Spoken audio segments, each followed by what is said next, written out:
গাছ থেকে কোন সবেদাগুলো পারলে রাতারাতি পাকানো যাবে সেটাই শেয়ার করবে এবং কোনো রকম মেডিসিন ছাড়াই সবেদা পাকানোর ঘরোয়া 4টি পদ্ধতি শেয়ার করবো আজকের ভিডিওতে।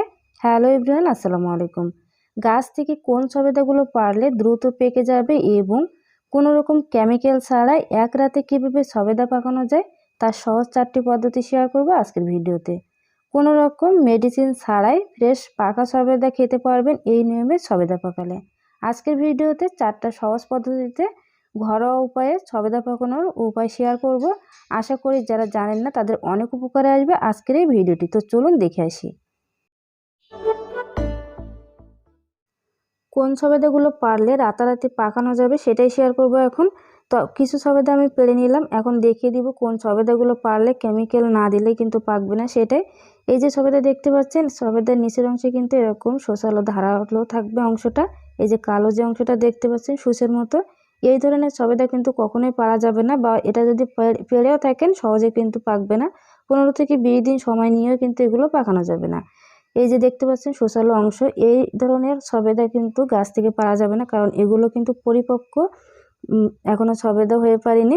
তাই এই ধরনের সবেদা পারবেন না। যে সবেদার নিচের অংশে দেখবেন কোনো রকম এরকম শোষালো বা ধারালো অংশটা নেই, ঠিক সেই ধরনের সবেদা আপনারা পেরে নেবেন।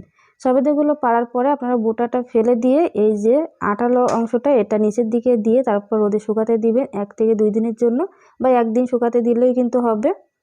তো এভাবে করে কিন্তু রেখে দিতে হবে আঠাটা নিচে ধরে যাওয়ার জন্য। আর এই যে শোষালো যে অংশ আমি কিন্তু কয়েকটা 3টা থেকে 4টা পেরে নিয়েছি জাস্ট আপনাদের দেখানোর জন্য বা বোঝানোর সুবিধার্থে। তো আমি একদিন সবেদাগুলোকে সারাদিন রোদে রেখে দিয়েছিলাম। রোদে শুকানোর পরে কিছুটা অংশ কিন্তু এরকম কালার এসে যাবে। পরিপক্ক সবেদা চেনার আরও 2টা উপায় হলো, আপনারা সবেদা পাড়ার সময় দেখবেন কিছু সবেদার গায়ে এরকম কালার হয়ে আসবে, হলদেটে ভাব হয়ে আসবে। এই ধরনের সবেদা পেরে নেবেন, তাহলে দ্রুত পেকে যাবে। এবং নখ দিয়ে একটু সবেদার গায়ে টান দিবেন, দেখবেন যে কোনো রকম এখান থেকে কোনো কিছু উঠবে না, বা খুব সহজে কিন্তু এখানে দাগ পড়বে না। এরকম ধরনের সবেদা আপনারা পেরে নেবেন, তাহলে 1 দিন বা 2 দিনের ভিতরে কিন্তু সবেদাগুলো পেকে যাবে। তো সবেদাগুলো কিভাবে পাকাবেন সেটাই এখন শেয়ার করব। এখানে আমি একটা শর্টের বস্তা নিয়েছি, এখন এই বস্তার ভিতরে সবেদাগুলো দিয়ে দিব। আমি এভাবে করে সবেদাগুলো প্রথমে মুড়িয়ে নিব, তারপর আরেকটা চটের বস্তার ভিতরে দিয়ে রান্নাঘরে রেখে দিব। রান্নাঘরে কিন্তু বেশিটা গরম থাকে, এই জন্য রান্নাঘরের ভিতরে রেখে দিব। সর্বোচ্চ 2 দিনের ভিতরে কিন্তু এগুলো পেকে যাবে। এখন দেখিয়ে দিব 2 নম্বর পদ্ধতি। সবেদার বোটার অংশে সামান্য একটু লবণ দিয়ে কাঁটা চামচ দিয়ে এভাবে একটু মিশিয়ে নিব। এভাবে যদি আপনারা লবণ দিয়ে রাখেন সেক্ষেত্রে 1 দিনের ভিতরে কিন্তু সবেদাটা পেকে যাবে। বিকালে যদি রেখে দেন সকালে আপনারা চেক করবেন, দেখবেন যে এই সবেদাগুলো পেকে যাবে। এখন দেখিয়ে দিব 3 নম্বর পদ্ধতি। এখানে আমি একটা বক্স নিয়ে নিলাম, তার ভিতরে কিছুটা কাগজ দিয়ে দিব, খবরের কাগজ বা এমনি কাগজ দিলেই কিন্তু হবে। এখন সবেদাগুলো সব রেখে দিব। এখন উপরে কিছুটা কাগজ বা সুতি যে কাপড় থাকে সেটা দিয়ে দিতে হবে, তা না হলে কিন্তু এখানে পানি ঘেমে পড়তে পারে। এখন এভাবে করে লাগিয়ে মুখটাকে ঢাকনা দিয়ে ঢেকে এক সাইডে রেখে দিব। এখন দেখিয়ে দিব 4 নম্বর পদ্ধতি। এখানে একটা শপিং ব্যাগের ভিতরে আমি কিছুটা সবেদা নিয়ে তারপর এরকম পলিথিনের ভিতরে রেখে চালের ড্রামে রেখে দিয়েছিলাম। সবেদা পাকানোর 4টা পদ্ধতি শেয়ার করছি, আপনারা যে কোনো পদ্ধতিতে কিন্তু সবেদাগুলো পাকিয়ে নিতে পারেন। তো বক্সের ভিতরে যে সবেদাগুলো রেখে দিয়েছিলাম সেখান থেকে সবেদার কী অবস্থা একটু দেখিয়ে দিই। দেখুন মাশাআল্লাহ করে সবেদাগুলো কিন্তু পেকে গিয়েছে।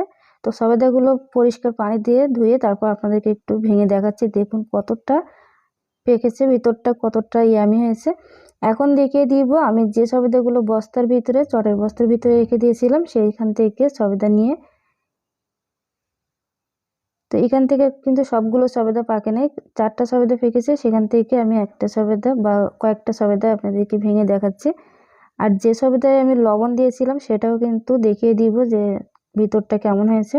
তো পানি দিয়ে সবেদাগুলো পরিষ্কার করে নিয়েছি, এখন সবেদাটা খোসা ছাড়িয়ে নিব। খোসা না ছাড়িয়ে কিন্তু এগুলো খাওয়া যায়, এমনি অল্প একটু সবেদার খোসা উপর থেকে ছাড়িয়ে নিব, তারপর ভেঙে দেখাবো ভিতরটা কেমন হয়েছে, কতটা নরম তুলতুলে হয়েছে আপনারা দেখুন। তো কেমিক্যাল ছাড়াও কিন্তু এভাবে আপনারা যে কোনো একটা পদ্ধতিতে সবেদা পাকিয়ে নিতে পারেন ঘরোয়া উপায়ে। এই যে দেখুন সবগুলো সবেদা কিন্তু পেকে গিয়েছে। আর যে সবেদাতে আমি লবণ দিয়েছিলাম সেখানে কিন্তু এরকম একটু চেঞ্জ হয়ে এসেছে কালারটা। এই নিয়মে যদি আপনারা সবেদা পাকান সেক্ষেত্রে কিন্তু একদিনের ভিতরে সবেদাগুলো পেকে যাবে। তো সবেদা এভাবে যদি পাকাতে চান সেক্ষেত্রে কিন্তু অবশ্যই একদিন পরে চেক করে নেবেন, তা না হলে কিন্তু সবেদাটা পচে নষ্ট হয়ে যাবে। তো সবেদাগুলো কিভাবে পাকিয়ে নিলাম আপনারা অবশ্যই এভাবে বাসায় ট্রাই করে দেখতে পারেন। তো আজকের ভিডিওটি ভালো লাগলে অবশ্যই কিন্তু লাইক করুন, শেয়ার করবেন। দেখা হবে পরবর্তী কোনো ভিডিওতে। আসসালামু আলাইকুম।